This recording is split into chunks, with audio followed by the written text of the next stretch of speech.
नमस्कार, मैं अर्चना और आप देख रहे हैं हंगामा टाइम्स। हंगामा टाइम्स आपको दिखाता है कि लखनऊ में क्या खास हो रहा है। तो इस समय हम लोग हुसैनगंज चौराहे पे हैं, जहाँ पे आप पीछे देख रहे हैं ये भारी भीड़ लगी हुई है, राष्ट्रीय कुर्मी महासंघ की है। आज एक प्रेस वार्ता रखी गई थी। प्रेस वार्ता के साथ साथ में कुछ मुख्य उद्देश्य भी थे। तो हमारे साथ में राष्ट्रीय अध्यक्ष जी हैं, तो उनसे हम बात करेंगे कि आज जो कार्यक्रम हुआ है, जो मांगे लेकर के कार्यक्रम किया गया, प्रमुख मांगे क्या है। तो सर आपका स्वागत। पहले तो आज राष्ट्रीय कार्यकारिणी की घोषणा की गई है और लखीमपुर गोला में रवि वर्मा की जो हत्या हो गई थी उसको लेकर आज हम लोग यहाँ प्रेस वार्ता किए हैं।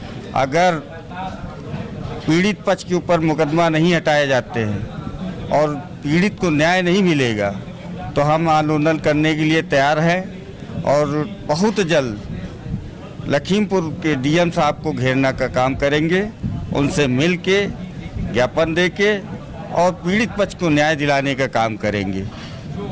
दूसरा, अभी सुमित्रा पटेल जी का जैसे कांस्टेबल के साथ मारपीट जो भी घटना हुई, चूँकि पूर्ण रूप से हम लोगों को पता नहीं है, अगर उसको न्याय नहीं मिलता है तो हम लोग जो है पीड़ित लड़की के साथ खड़े रहेंगे, कंधे से कंधा मिला के, और न्याय दिलाने का काम करेंगे। तो सर, जब 2017 और 2019 में जब एक बार बीजेपी सरकार आई थी, 14 में जब प्रधानमंत्री के चुनाव हुए थे, अभी 24 में फिर से लोकसभा का चुनाव है, तो आपको क्या लगता है कि इस समय कुर्मी दल बल और वोट किधर रहेगा आपका?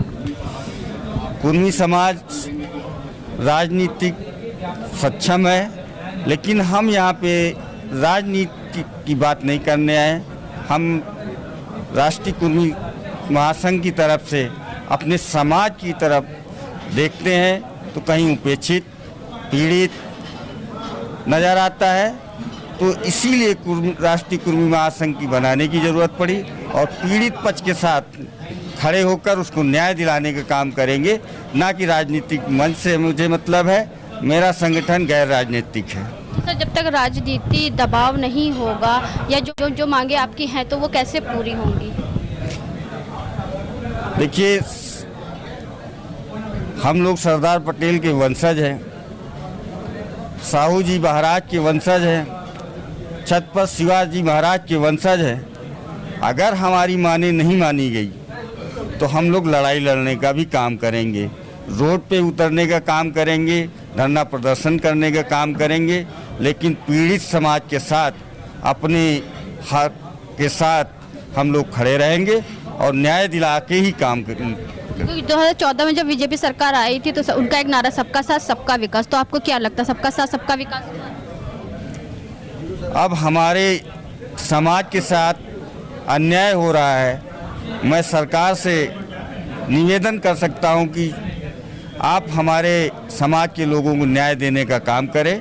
जैसा आपने नारा दिया था वैसा काम होना चाहिए। अच्छा, तो ये थे हमारे साथ राष्ट्रीय अध्यक्ष, राष्ट्रीय महासचिव भी हैं पवन पटेल जी, तो उनसे हम बात करेंगे, वो क्या कहना चाहेंगे। तो सर आपका स्वागत। धन्यवाद अर्चना जी। तो क्या कहना चाहेंगे आज जिस तरीके से दो मांगे आपके राष्ट्रीय अध्यक्ष जी ने उठाई है, जो है रवि पटेल को लेकर के और एक जो महिला के साथ? आज हम राष्ट्रीय अध्यक्ष जी का हार्दिक धन्यवाद देते हैं, उन्होंने हमको राष्ट्रीय महासचिव नियुक्त किया और राष्ट्रीय कुर्मी महासंघ शोषित पिछड़े दलित और जो अपने समाज के लोग, कुर्मी समाज के लोगों का काम हम लोग हर पल हर समय संघर्ष करने के लिए तैयार रहेंगे।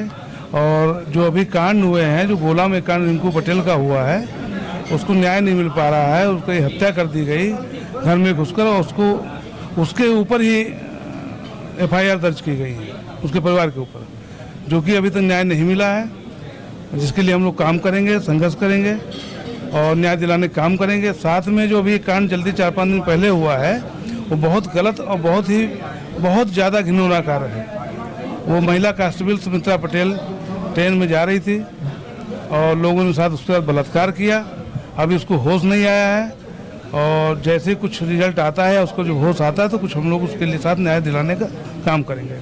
तो ये थे हमारे साथ में राष्ट्रीय कुर्मी महासंघ के राष्ट्रीय अध्यक्ष और राष्ट्रीय महासचिव, जिन्होंने बताया कि जिस तरह से बीजेपी सरकार में वही वादे अधूरे हैं, सबका साथ सबका विकास तो नहीं हो रहा है, लेकिन अपराधों का बोलबाला है। जहाँ पे बीजेपी सरकार आई थी, उन्होंने कहा था भूमाफिया हो चाहे दबंग हो, उस पर शिकंजा कसा जाएगा, लेकिन अपराध भी अभी चरम सीमा पे है। तो अब देखना है 2024 में कुर्मी समाज की तरफ जाता है, आखिर किसकी आती है सरकार। तो यहाँ पे प्रेस वार्ता हुआ था कुर्मी समाज के संघर्ष को लेकर के और कुर्मी समाज को न्याय दिलाने के लिए। तो हमारे साथ में राष्ट्रीय अध्यक्ष और राष्ट्रीय सचिव जी थे, तो हमने आपको दिखाया किस तरीके से उनकी क्या मांगे थी। तो इसी के साथ मैं अर्चना आपसे इजाजत लेना चाहूंगी। धन्यवाद, बने रहिएगा हंगामा टाइम न्यूज चैनल के साथ। हंगामा टाइम्स की तमाम खबरों को देखने के लिए हंगामा टाइम्स को सब्सक्राइब कर लीजिए और बेल आइकन दबा लीजिए। अगर आपको ये वीडियो अच्छा लगा हो तो लाइक बटन प्रेस कर अपनी प्रतिक्रिया हमारे कमेंट बॉक्स में देना मत